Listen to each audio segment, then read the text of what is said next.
Ladies and gentlemen, although this is the end of the final session, we're not done quite yet. We still have some summing up to do. And I'm very pleased to ask you to welcome to the stage Professor Craig Calhoun, the LSE Director and President, and Professor Sir Chris Pissarides.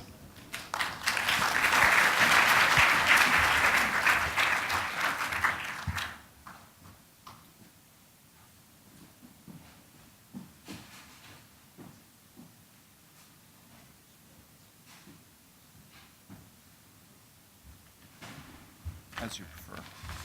Yeah.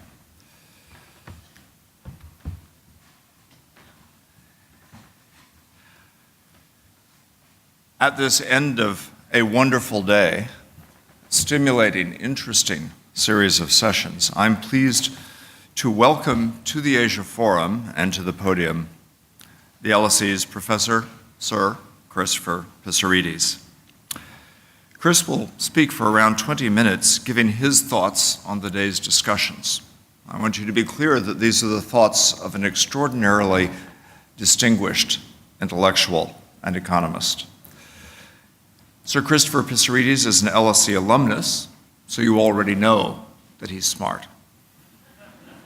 He is the Regius Professor of Economics at LSE. He's also a school professor, like Tim Besley, whom I introduced at lunch, one of the handful of professors we recognize as being of pivotal importance to the entire school, as well as to their departments. In 2010, he was awarded the Nobel Prize in Economic Sciences for his work with Peter Diamond and Dale Mortensen on the analysis of markets with search fictions. In 2013, he was appointed chair of the National Economic Council of Cyprus. It wasn't enough to be honored by his native country in this way. In the same year, he was knighted for his services to economics in the Queen's birthday list. Sir Christopher Pissarides.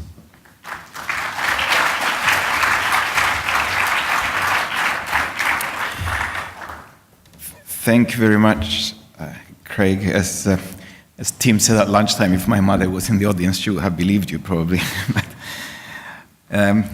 It's late in the day. As you can see, I had about 10 seconds to prepare my summary. You are probably tired, so if you feel like leaning back and going to sleep for 20 minutes, I will not object. I promise you I'll make a very loud noise when I finish so that you'll wake up and you give me a warm applause for my summary.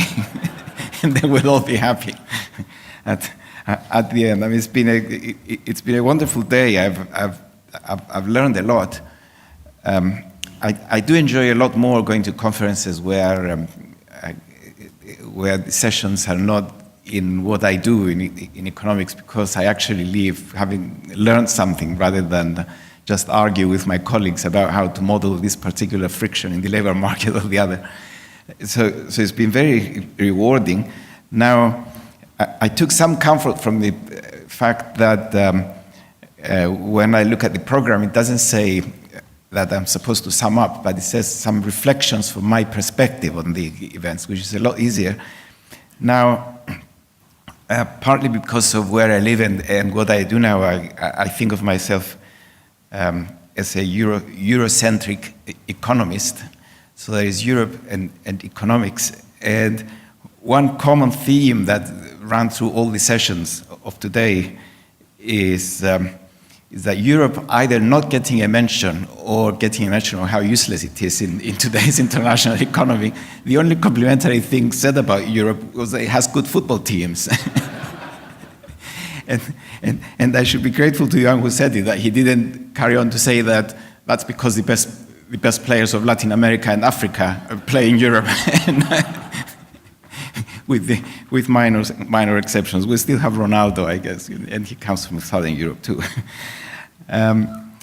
As for the economics, we were told time and over again that politics is more important than economic development. Economists have got it all wrong. We should look at political at politicians, leaders, and so on. Well, before I give you some reflections on what was said, I want to defend both of those, both Europe and the economists. Now, for Europe, it's very easy. Let me ask you, what car would you like to drive? I think 99% of you will say European car. Maybe German, but never mind. I mean, they are still part of Europe. What clothes would you like to wear? I'm sure most of you will say Italian clothes. European still. When you go home, if you can afford it, or if you go to a shop that is selling domestic appliances, what would be your favorite domestic appliance? Washing machine, dishwashers, if you have cookers in the kitchen. I guarantee you they will all be European. What art would you like to have hanging on your walls in your house? European. So we're not doing that badly. We missed out on computers maybe, but computers reduce productivity of labor, as we know anyway. I still use a European pen to write. Now, what about the economists? Well, I think the reason that economists do not have much more to contribute, if I can read it that way, is because we've actually managed to understand what's going on. We've got the theory that explains what's going on. We know what is needed for economic development. We know what is needed to sort out the IMF and the asymmetries and the imbalances. The problem is that we don't have the power to implement all that. So it's not our fault in a way that we need to study politics. We don't really need to study politics. What we need is charismatic politicians who will preferably be trained in economics, and therefore who will be able to apply good economic policies. And we have many, many examples, of course, of politicians getting it wrong, not just the very obvious ones, like you look at Korea from space and one is full of light and the other is dark. I mean, and here I do take a lot of comfort from Charles Goodhart's reassurance that Germany is not going to be the hegemon of the world, speaking as a Greek primarily. They even have people with some economic knowledge leading the country, but they're still not getting it right in the way that economists are saying they should, what economists are saying they should do to bring economic development fast. So it's not economists you should be criticizing. Economists have moved ahead and they know what to recommend, but we do have to rely on politicians to apply what we're recommending. Let me now get to more specifics, and I'm going to say something about politics. I'm going to say something more about politics, in fact, later on.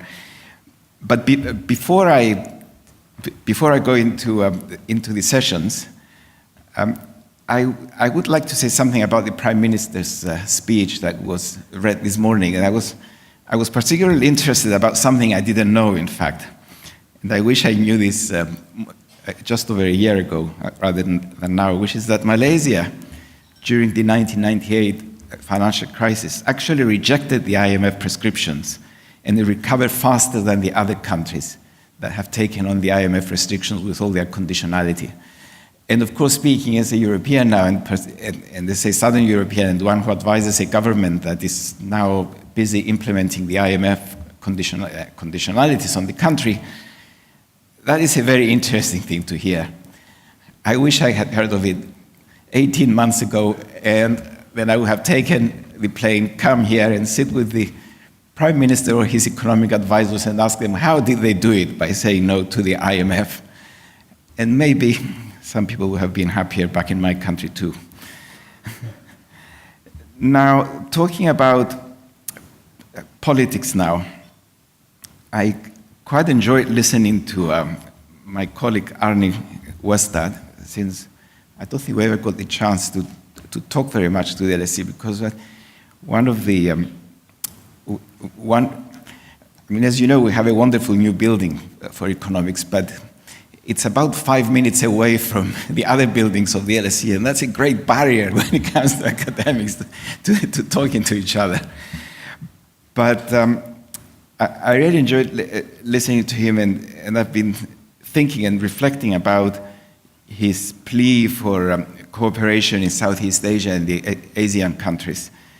And he said that let's cooperate without borders, let's not draw the borders and cooperate in economic development, and that will make everyone better off, and maybe the politicians will come round to it in the end, and we'll see it, and we'll see what the benefits are from that. I'm afraid, as much as I'd like to believe that, I think that involves a little bit of wishful thinking on his part. I don't really know of examples where politicians have actually, or other countries have actually cooperated in economic development without political agreement beforehand on how the goods will be shared. And so many times that cooperation doesn't come along because there's disagreement on how they would be shared. And in fact, this one brings me back to Danny Qua's plea for charismatic leaders to lead us through. And in fact, even that one, speaking as someone very familiar with recent European history, even that one is dangerous sometimes. You see, look at the European countries, which a few years ago, a few decades ago, they were where Asian countries are now in trying to bring about more cooperation to avoid wars. Immediately after the Second World War, they came together. They said, we've been destroying our continent. There are mutual benefits from cooperation. We all got together to cooperate, and it was okay as far as we just had free trade and maybe freedom of movement of capital within our countries. But then it's obvious now that countries were not ready at that time, even up to the 1980s, to form the kind of union that the charismatic leaders of the time had in mind. Now, Europe at that time, we thought, I included, we thought that we were very lucky to have those charismatic leaders that were bringing us all together. Schuman, Delors, Giscard d'Estaing, Helmut Schmidt. In fact, one of the most enlightening experiences I had in this, in fact, was listening to a double act by Valéry Giscard d'Estaing, the president of France, and Helmut Schmidt in the old theater at the LSE, when they came sometime in the mid-1990s, I think it was, to tell us about the great benefits of closer European integration, common currency, everything. They agreed on everything except for one thing, when one student, and fancy LSE students to ask the embarrassing, difficult questions, even to people like Helmut Schmidt and Giscard d'Estaing, he got up and said, what language will the integrated Europe speak? Will there have to be need to develop a new language? And Helmut Schmidt immediately got up and said, we do have a common language, it's English. To which you can imagine the expression on Giscard d'Estaing's face as he looked down. But apart from that, it was complete agreement. And of course, I was persuaded myself that that was the best route. In fact, after that, I went and joined the Monetary Policy Committee of the Central Bank of Cyprus, whose remit was to introduce the euro to the island, and we did it after 7 years, which was record time, in fact back then. But it's obvious, though, that Europe was just not ready to cooperate to the extent that was needed by the single currency. Once those leaders had gone, the new set of leaders are exactly what was described by one of you in that session, not Danny, I think, which is that when they attend the meetings of the whole region, they sound like great regional leaders, like leaders for the whole group. And that's what we hear in Brussels when we go. But when they go back home, they talk like national leaders, and what they look after is their own national interests. And you cannot have a very close economic union, especially with a common currency, but even with common sharing of resources, when leaders go back to their own countries and then they start saying, we're going to get more out of this union. I mean, you hear Cameron saying that all the time. Even Merkel and Schäuble are saying it all the time. They're saying, we have our surpluses, we're fine, why should we do anything else? Which brings me to the point that Charles was making. And then you have the southern ones saying we need more money, and Germany saying, so you cannot have any more. Now, in fact, this is as an aside, it's demographic. According to Germany, the reason for not giving money to the southern countries, apart from not wanting to do it because it was their fault that they built up the debts and all that, is the demographics. They are saying that very soon, because of demographic developments, they are not going to have surpluses, and therefore they need to save that money to pay for the pensions of people of Charles' age. as he reminds me. So I don't know how you feel being British, but if you were German, you shouldn't feel bad at all. Your pension will be paid right to the end. So my response, my reflection, if you like, in the discussion about politics and economics is that it's better to take it much more slowly, much more gradually, and make sure that at least culturally or whatever any reason, you really are ready to come into closer union with your neighbors. Otherwise, just have free trade and that's enough. Anything more than that would just complicate relations too much until you're ready. But quite honestly, I don't know countries that are ready to come into that much closer union anymore, except for countries like Germany and Austria, maybe Germany and Netherlands, Finland. But apart from that, everyone else, even in Europe, after 70 years of attempts to bring us closer, we're not quite ready. We still feel like our own, more about our own nationalities than about the nationality of the whole.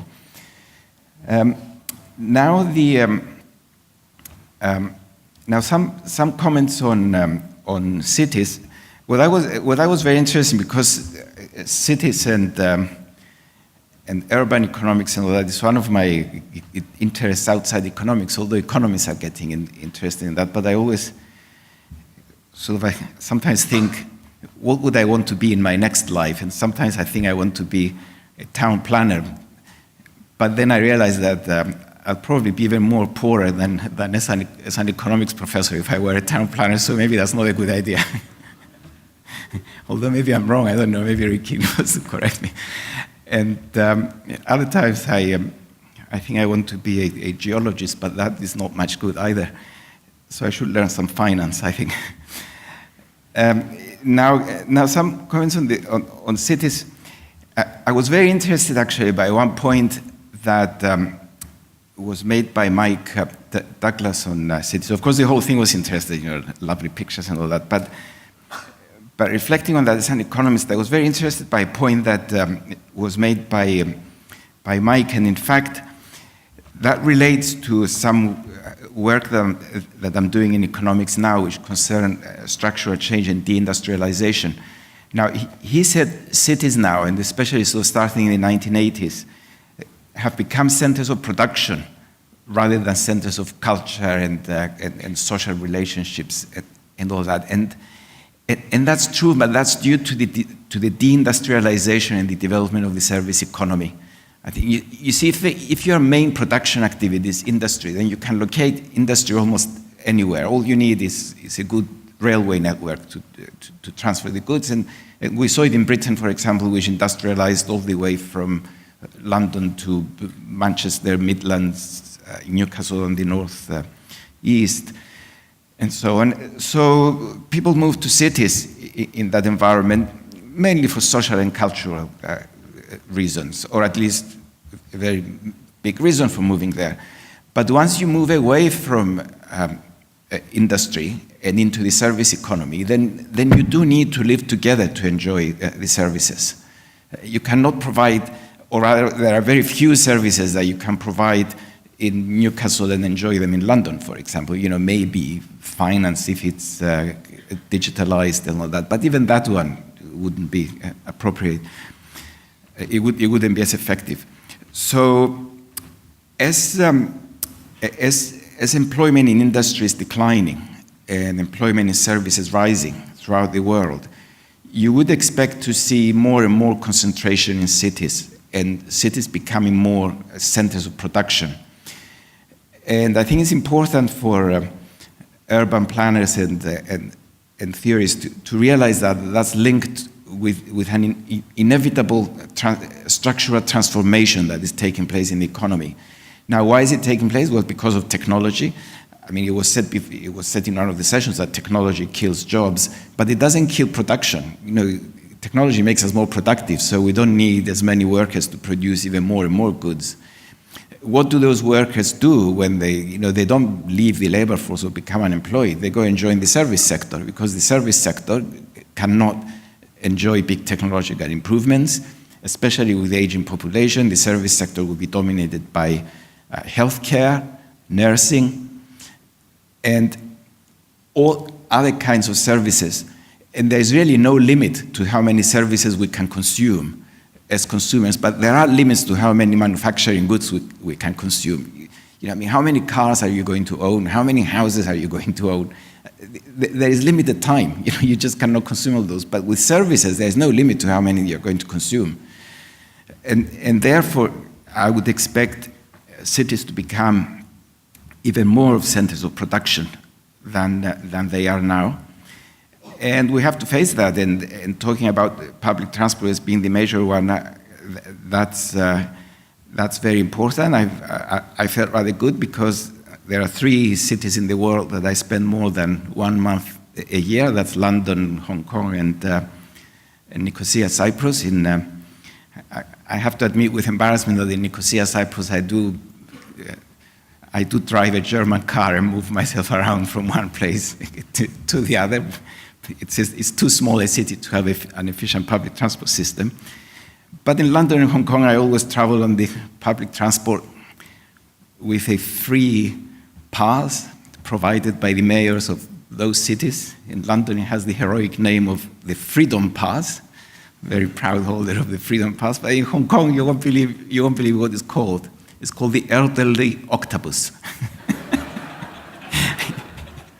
I never thought of myself as an elderly octopus.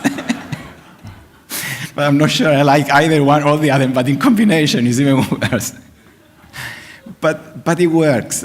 It gets you from one point to another for, I think, 2 Hong Kong dollars actually, which is a ridiculous amount to charge. I think the administration of collecting that money from your elderly octopus is probably more than the money you pay, but anyway. So I do hope that there is more work in that field. I'll be very interested in following to see what I can recommend to my people in Nicosia who do not have any kind of public transport. They're like KL, I guess, but the population there is only 200,000, whereas here I think it's a little bit more than that. And finally, on finance, I mean, why would we have the most depressing topic of all at the end? I don't know, but it did depress me when everyone said the IMF system is broken, deflation is coming, there are all these asymmetries that we don't know how to deal with. Any attempt to reform will be blocked by America because it doesn't pay them. They only care about themselves and not about anyone else, but we don't have any other leader. They are not encouraging thoughts to go home with. I agree about the IMF.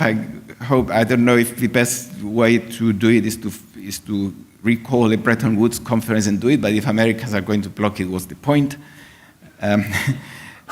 Do we let central banks develop their own swap system informally? Well, unfortunately, my country doesn't have a central bank anymore. We have to rely on the German-led European Central Bank, which I'm sure will not do dirty tricks like that, if that's what they are. What do we do about inflation? Well, you know, maybe old Singerage went to the Americans, but at least they provided some kind of inflationary injections into the world economy that made positive interest, that kept interest rates positive without discouraging investment. I don't know what will happen if we go to a system, a deflationary system, partly demographics and partly energy, as Charles was saying. So that, I'm afraid, is just a depressing thought that I don't know the answer to. With that thought, I leave you. Thank you.